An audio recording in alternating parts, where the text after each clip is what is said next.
by this time we could see कि A B C D part में तो teacher education indirectly है ही, उसके इनपुट है, क्योंकि उसके बिना कोई भी शिक्षा की संकल्पना नहीं हो सकती।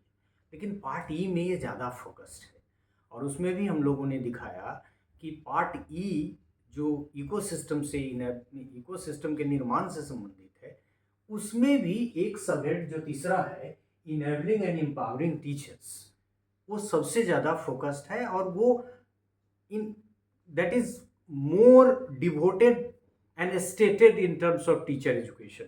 तो एक तरह से ये सबसे डायरेक्ट टीचर एजुकेशन के बारे में कह रहा है। यद्यपि ये टीचर एजुकेशन का करिकुलम फ्रेमवर्क नहीं है, ये फ्रेमवर्क तो स्कूल एजुकेशन का है। And so we shall be talking now onwards under part 3 of supportive ecosystem और क्रिएटिंग इकोसिस्टम, जिसमें इनेबलिंग एंड एम्पावरिंग टीचर्स की बात है। तो इनेबलिंग कैसे होगा, एम्पावरिंग कैसे होगा टीचर, तो टीचर का एजुकेशन और टीचर के प्रोफेशनल ग्रोथ वगैरह की इसमें बात है। तो निश्चित रूप से this is more focused on teacher and teacher education, that is enabling and empowering teachers, part 3 of part E. So chapter 3 under the head enabling and empowering teachers is addressing directly the issues related to teacher and teacher education, and this address is through 8 subheads।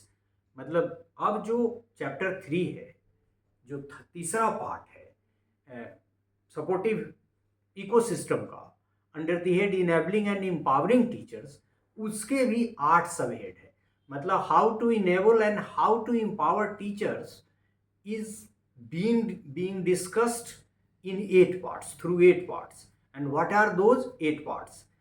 एक तो हम अभी read out करेंगे, लेकिन आगे के part में हम सब में टीचर एजुकेशन को अलग से चर्चा करेंगे। मतलब जितने भी 8 पार्ट्स हैं, सब की चर्चा हम लोग 1 by 1 करेंगे। So this address is through 8 subheads, ensuring and enabling environment for teachers.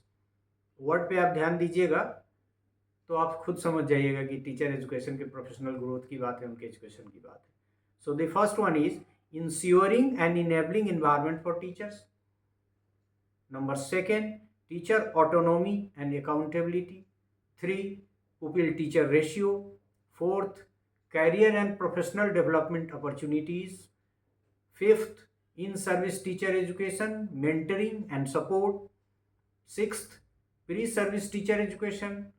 7th, head teachers and school principals, and the 8th and the last, role of academic and administrative functionaries। So in one way or other we could see कि ये सारे के सारे teacher के बारे में है, teacher education के बारे में है। 8, तो इनेबलिंग एंड एम्पावरिंग टीचर्स के जो 8 पार्ट है, वो सब जो भी कह रहे हैं वो सीधा का सीधा संवाद टीचर एजुकेशन पे ही कर रहे हैं। दूसरे पार्ट की तरह ए बी सी डी ई के जो 3 पार्ट और है उसकी तरह इनडायरेक्ट नहीं कर रहे हैं। The framework in the light of NEP 2020 believes that the teachers have to be in the centre of fundamental reforms in the education system. और ये फ्रेमवर्क भी NEP 2020 की बात को रेफर करते हुए, रिडायरेक्ट करते हुए कह रहा है कि teachers have to be in the centre of fundamental reforms in the education system. एक तो टीचर के इंपॉर्टेंस के बारे में कह रहा है।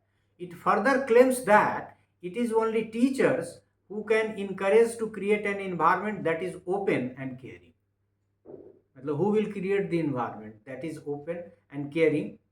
Teacher. The framework on the line of NEP 2020 addresses teachers pride and professionalism.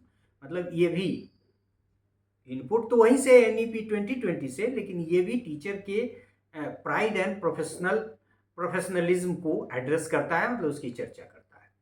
It shows it's immense faith in teachers autonomy and basic requirements in terms of physical and other facilities.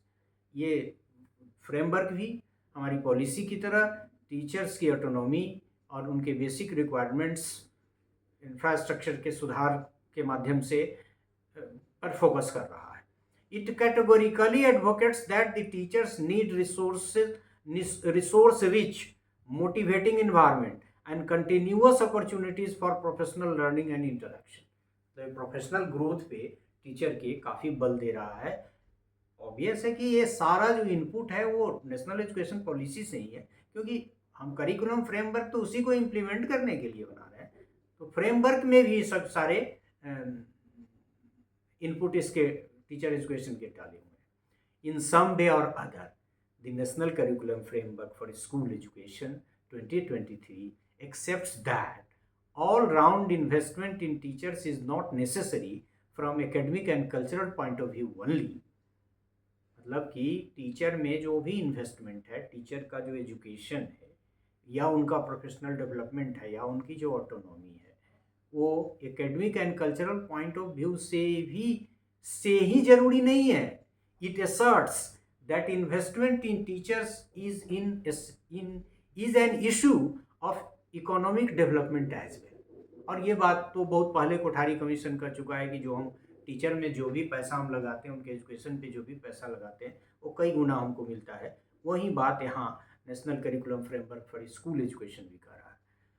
This is because enriched teachers through manpower planning and human resource development contribute to the economy।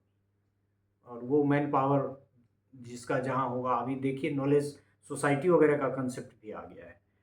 तो इस तरह से हमने देखा कि जो teacher को enabling and empowering teachers वाला जो हमारा पार्ट थर्ड है, पार्ट ई का, वो 8 सब हेड में डिवाइड करके टीचर एजुकेशन की बात करता है। और ये नेशनल एजुकेशन पॉलिसी के जो मिशन है, विजन है या फिर रिकमेंडेशंस है, उसी को इम्प्लीमेंट करने के क्रम में टीचर और टीचर एजुकेशन के बारे में प्रमुखता से कह रहा है कि teacher is the most important element in the process of teaching and learning, and any failure and success of the policy will depend upon the education, the professional growth of the teacher. So this is all about this part in which we could discuss under the head enabling and empowering teachers. Thank you.